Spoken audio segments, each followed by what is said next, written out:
I do not know what is happening in that marriage of yours. All I want to let you know is that God is indeed a second chance giver. He forgives those who truly come to Him for deliverance. Are you feeling so filthy or guilty about the things you do in your marriage? God says in the book of Jeremiah, chapter 3, verse 10, that when He saw how they have repented and turned from their evil ways, He relented and did not bring upon them the destruction He has threatened? Are you thinking your marriage is void of blessings, and you think it's because of what you do? Maybe how you abuse each other, how you two neglected the place of God in your family, or maybe you engage in extramarital affairs and feel you are responsible for the bad things happening around you. Please, feel guilty no more, and come to His throne grace for mercy. He will forgive those who truly repent, and He shall grant you a second chance. He will also bring about all those blessings He has promised over your marriage. To some, you are fervently waiting on God for one blessing or the other in your marriage. And just like Abraham and his wife, you have been waiting, but it seems it isn't coming at all. And you along the line have gone off track by seeking solutions elsewhere, and it still didn't work. You are now back, and you are beginning to wonder if God will forgive and still fulfill His promises in the first place. This pending blessing you have so much waited for could be the gift of children. You have prayed and you are tired, and you ended up seeing yourself in a very compromising position with the devil.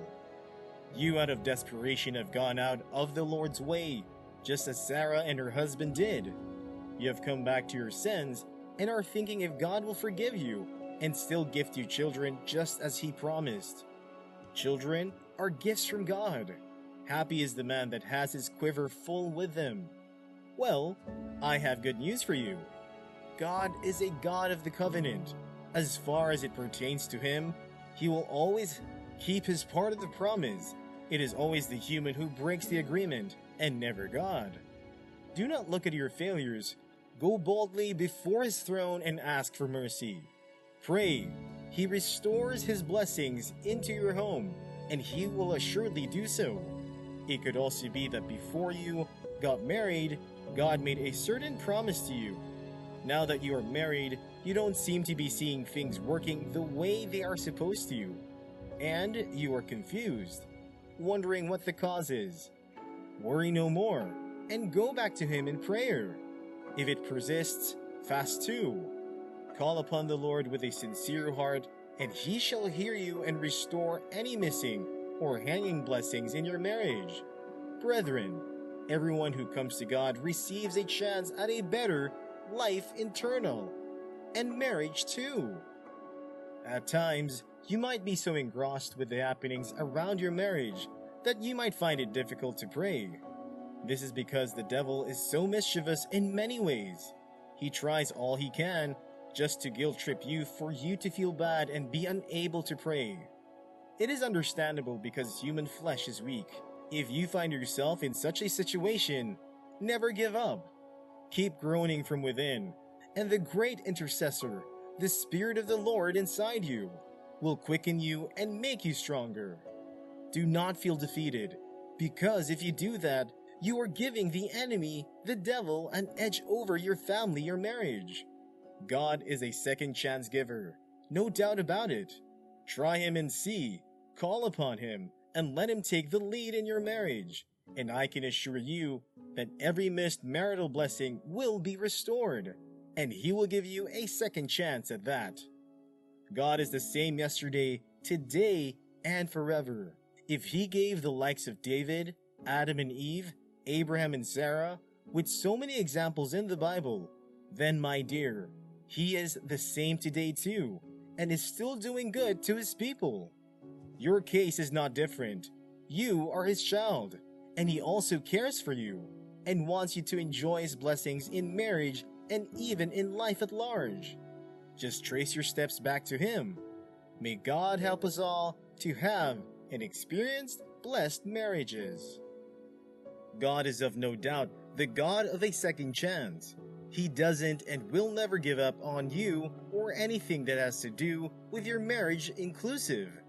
It is a true hope He has given to you in the Bible. God never wants you hurt, and neither does He enjoys when you miss the target or go in the wrong direction. Why? Because He's a father and a friend at the same time. Now, the thing is, whenever the word second chance is mentioned, what comes to everyone's mind is that an opportunity was lost the first time. God is a merciful God, full of compassion and love towards us. He doesn't want any of us to perish all because we missed it in our marital blessings. Marriage blessing is a very important thing. This is because it is not just the couples who enjoy it.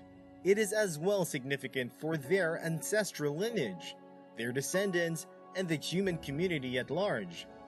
When marriage is done well, couples not only experience the wonderful emotional and physical intimacy of being together, but also frequently sense a deeper, more profound, and spiritual connection.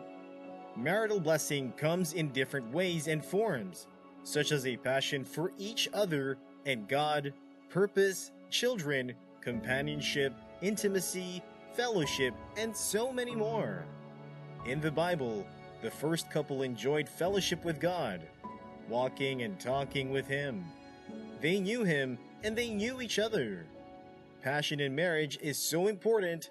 Songs of Solomon talked about the supreme bliss of an intimate marriage, describing an attraction that is both intense and deep. It is a beautiful thing. It is a gift from God, described fully in our marital unions.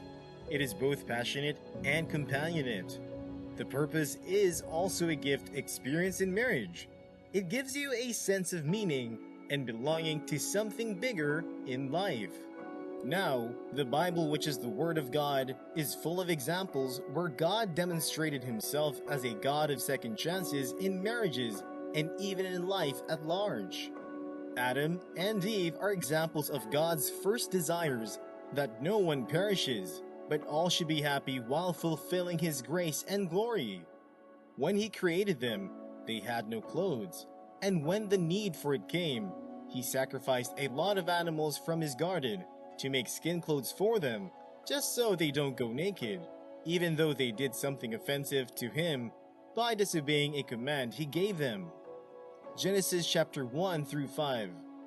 God stayed active in Adam and Eve's lives here on earth for nearly a millennium and never gave up on them despite the number of times they failed Him.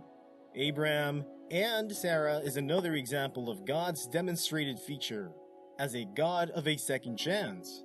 Children are blessings in marriages that if they are absent in a home, the home seems empty and be like an incompleted one. Abraham and his wife stayed for decades without the blessing of children. God promised them a child, but it was a long wait. At some point, they deviated and did take some wrong decisions contrary to what God promised them, like the marrying and impregnation of Hagar, Sarah's maid. God could have withdrawn His promise because they went their ways instead of His. But even after this, because of the lovely nature of God, He gave them second chance by still giving them Isaac, and also by helping them handle Hagar and her son Ishmael the right way. Other gods, or even you as human, when you instruct someone, you expect that person to obey it fully and not reform it to suit their desire. Sarah, out of her desperation for a child, pushed her husband into marrying her maid instead of waiting on the already pronounced promise of God. If it were to be based on a human mode of reaction, they would have been removed from God's list of pending promises. But being the God of second chance, had mercy on them, and still went ahead to fulfill His promise over them. Genesis chapter 12 to 22. David and the wife of Uriah, the Hittite, are other examples. David committed a very ready atrocity by killing one of his trusted men, just to have his wife to himself. David broke almost half of the 10 Commandments: coveting, abuse of power, adultery, treachery, murder, marrying the widow, and even covering it up. That's too much if you ask me. Imagine if it were to be a man or any other gods.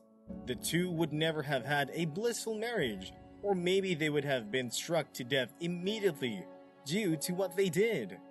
Even though God took away their first son as a punishment for what they did, when David repented and prayed for mercy, God forgave them and gave them a second chance.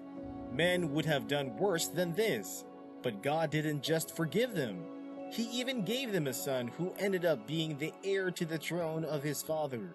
Not just that, he also became so excellent and to some extent did what was pleasing to God. 2 Samuel chapter 11.